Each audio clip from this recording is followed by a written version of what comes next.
আমরা না বিয়ে করে নিয়েছি, আমাকে একটা হেল্প কর না বোন। কি উপকার? 2টা বোরখা আর কিছু টাকা এনে তুই হোটেলে দিয়ে যেতে পারবি? ঠিক আছে। কি জরুরি কাজ? অ্যাঙ্কর হোটেলটা আছে না, আমাকে একটু ওখানে নিয়ে কি বলতেছো? নাউজুবিল্লাহ আস্তাগফিরুল্লাহ না। আমার বোনের জন্য বলছি, ওর বয়ফ্রেন্ডের সাথে নাকি ওইখানে পালিয়ে উঠেছে, একটা দিতে যাবো। না না না না চলো না প্লিজ।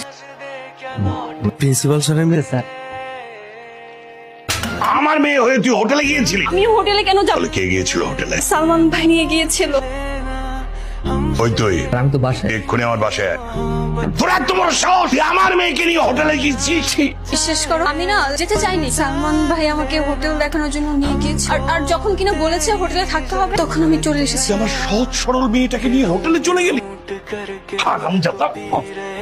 মেরেই ফেলবো, মেরেই ফেলবো।